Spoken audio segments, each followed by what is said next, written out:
How's it going, guys? Today I'm going to compare the Samsung Galaxy S20 versus the Samsung Galaxy S20 FE.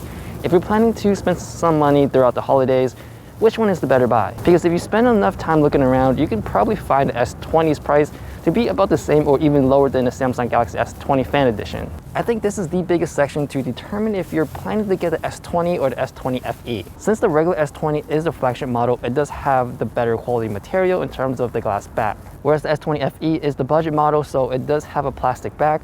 But personally, I do prefer that over the glossy finish on the regular S20 because I like the smoother feel, the matte finish, and it does collect a lot less or pretty much no fingerprints at all. And the next thing you'll notice is the physical size. The Fan Edition is the bigger model, so if you do want that phone to watch more content or just scrolling through Instagram and all that stuff, then it's an easy choice for you to pick. But not everyone wants a bigger phone. Like for me, I do have smaller hands, so the regular S20 fits better, it feels more comfortable, and it's easier for me to get around the phone. I can also put a really thin case on it, and it still doesn't feel that massive in my hands. The only problem for the S20s, for me, both phones, is it's pretty tall, so if I do want to reach something on top of the screen with one hand, I'm gonna have some trouble. The screen resolution on the Fan Edition isn't as high as the regular S20, but they both look really identical. I can't really tell a big difference between the two when I'm watching content. And plus, they are Samsung displays, so the colors look really vibrant and colorful. For performance, they both feel pretty much the same from day-to-day usage, whether I'm scrolling through Instagram or watching YouTube videos,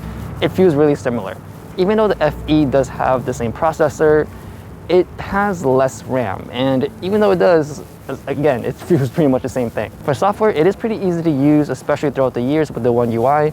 Now, I would say that even though it's simple to use, it still gives you a lot of options to give you more customizations and personalization. So if you want more full control of your Android phone, then I would recommend Samsung. In terms of battery life, the Fan Edition does last longer just because it does have the bigger battery and it's running on a lower resolution screen, so it uses less power. But for everyday use, they both can last me throughout the day easily. I can even push it to a day and a half if I wanted to. So I would say if you are a regular or casual user, there is no worries about battery life. The only type of people that would pretty much need to worry is if you are a heavy smartphone user or a gamer. And at that point, if you know you do play a lot of games, then I would just go for the Fan Edition. So for the front-facing camera, the S20 does have a more saturated look, so it does pop out more, whereas on the FE edition, everything looks a bit more flat. So for me, I would prefer the front-facing camera on the flagship S20. Now moving on to portrait mode, I would say the colors are really close to each other. The S20 does have a bit more contrasty look, just a tiny bit more punchier. But I would say the biggest difference here is the S20 does have an option where you can zoom in, whereas on FE edition or FE, it doesn't have an option for you. You're just stuck with that one lens. Another thing I noticed on the S20 is it does capture or recognize the subject faster. If it's a regular person or a simple object, then they both will do fine, but just more complex stuff like trees or flowers and stuff, I would say that S20 does recognize it better or quicker, so you can actually take a picture faster. So if you love taking pictures in portrait mode, then S20 is the way to go. Now for the back cameras, I would say they are so identical, I can barely tell the difference. The only thing that I really notice is the warmth.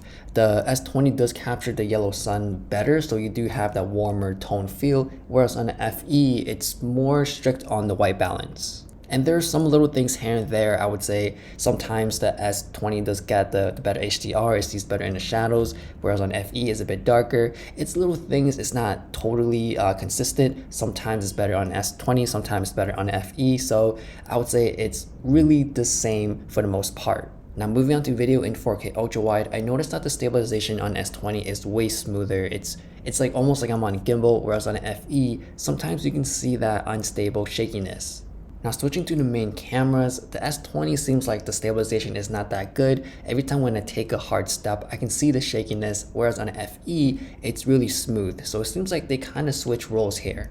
And the last big difference is the S20 can shoot in 8K, which is not really common. I don't think a lot of people would just go for this. It's really situational or just if you just want to flex. Now, and to me personally, I think it really comes down to the physical size and possibly the battery life, depending if you are a heavy smartphone user. Everything else in terms of performance, the software, it feels really identical, so I feel like you're still getting the full Samsung experience. I think if you can find the S20 cheaper than an FE, then I would say it's pretty worth it because you are getting the higher quality phone in terms of material, and you are getting the higher res screen. But from a full price perspective, I feel like the Samsung FE edition will give you the better value for your money. So that is my experience between these two phones. If you do want to see more content from me, don't forget to like and subscribe.